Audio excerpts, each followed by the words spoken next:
What's going on, everybody? This is Rio coming to you with another FSD video. This is 12.4.3. Just got it last night. Super excited to try it out. I'm going to take some country back roads. I'm kind of in the area that was hit by the Hurricane Barely, whatever it was named. And there's a lot of lights down, a lot of trees down, so city driving would just be a nightmare right now. So I'm going to do some country driving. But yeah, let's just see how this goes. Check out this drive. I'm real interested to see how it does. This version of FSD, you don't have to keep your hands on the steering wheel, but you do have to be looking at the road, basically. I've gotten a couple notifications that say, pay attention to the road. So let's see how that does. I'm interested to see how it performs. The reviews online from the early people who get it a little bit earlier have been mostly pretty positive. I think there's been a couple people that were a little unhappy, but overall I'm hopeful that it's going to do a good job. So let's see.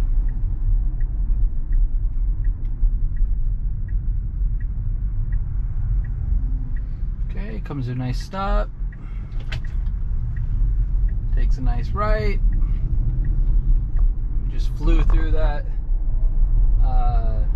train rail guard, but that's okay. Staying in the lanes nicely. Speed limit 60. Let's see how it does.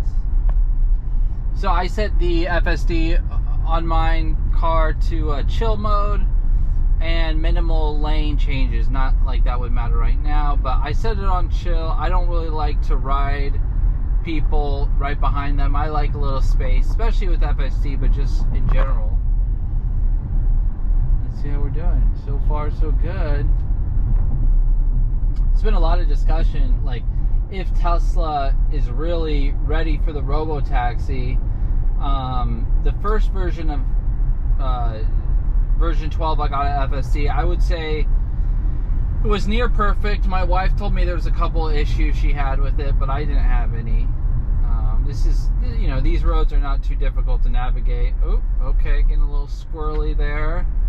Kind of wasn't the smoothest turn. Let's see how it does here.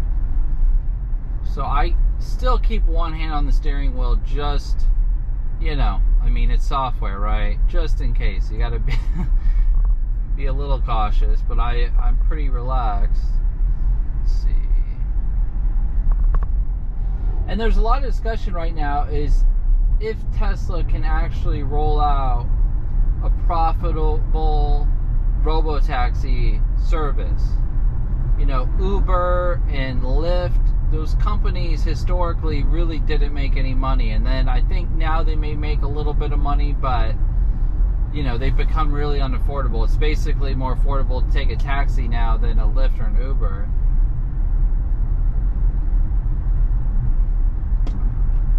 If Tesla can do it in an affordable fashion, affordable for obviously the riders, but also people who own Teslas, who put their Teslas on the network, that would obviously be huge. I mean, it's a huge market.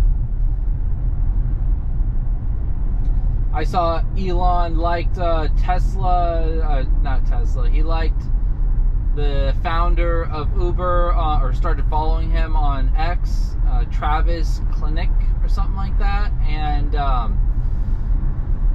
but he also said he's not coming to Tesla, he's not going to have him run their Robotaxi service, but it is interesting they're following each other. There's probably something going on there behind the scenes. So far, speed limit 60, I'm cruising at 58. That's okay, I don't really mind. Got another 8 minutes to my destination.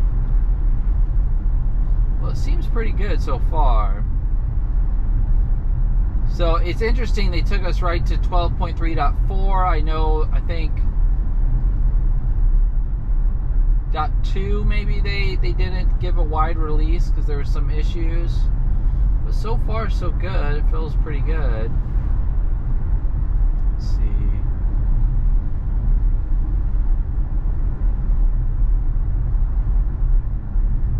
The other interesting thing going on with Tesla is the stock has just surged a tremendous amount. It was 177 a few months ago. Now it's up to 260-ish. Their Q2 sales of vehicles was strong. I think it was 444, somewhere around there, which was still down year over year for the quarter, but it was much higher than expectations. So I guess that's what did it. All right, handling this all really well. I mean, this is a pretty easy drive, but good to see it. You can see some of the trees that got knocked down all kind of on the side of the road.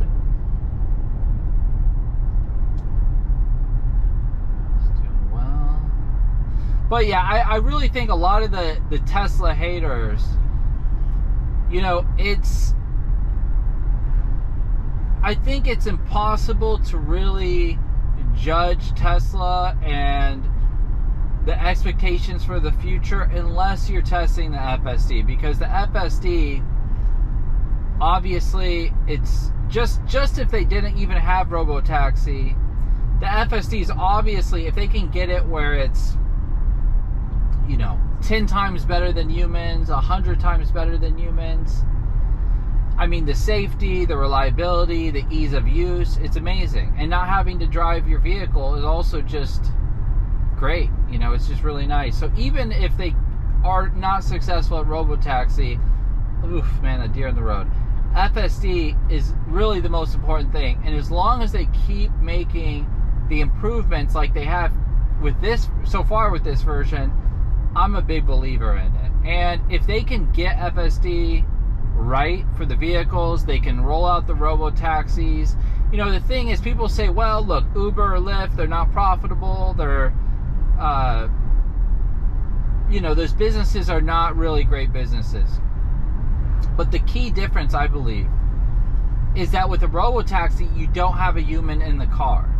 Right? So if you're going to go out and drive Uber or Lyft to make some money on the side, you need a certain amount of income, obviously, to cover the expense of the car, the wear and tear of the vehicle, but more so for your own personal time, right? I mean, there's an expectation when you're putting your own hours in that you make a certain amount of money, and maybe that's $20 an hour, maybe it's more or less, depends on the person.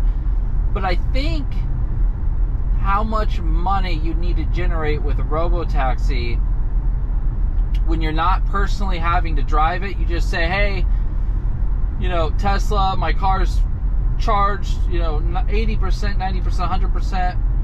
Go do some robotaxis for a you know, few hours. I think the expectation on how much profit you need to make would be lower. Right? And especially because electricity is cheaper, it's easier than gasoline. So the fuel cost is obviously much less. It's doing, you know, the car's driving itself, so it's going to get in less accidents. So I think overall the cost to operate and profit is going to be much less. And for Tesla, I mean, it's going to be really low because, you know, you're not having to deploy a huge army of drivers.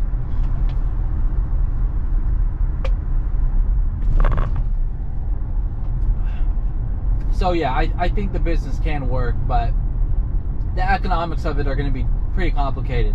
But here's the thing about FSD, and with Tesla, the bigger picture of Tesla, let's say you're an investor or a believer in the company.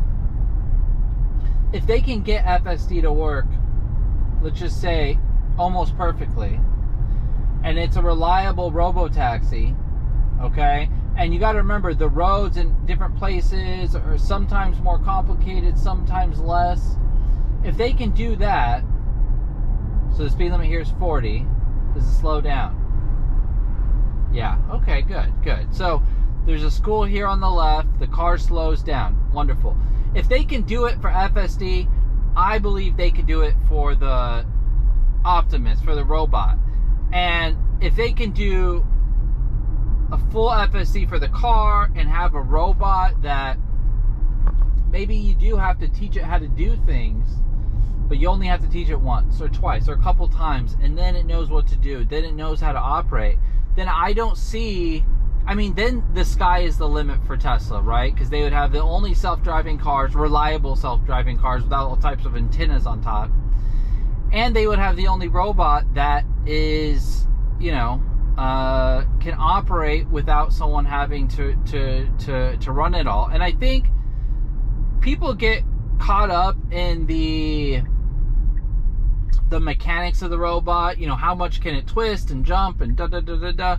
But the hard part with the robot isn't the mechanics, it is the software, right? If you want a robot that can pick, you know, maybe it does stuff with agriculture and it's picking apples or something, right? I mean, that's a very delicate thing to do, right? You crush it too hard, you hurt it, you don't do it enough, it doesn't come off the tree. I mean, these are very difficult tasks. Okay, well, it got me here. I just wanted to kind of come to this area, and it did a really wonderful job. I was really impressed with it. I'm going to make more videos with this version of 12.4.3. My first impression, smooth.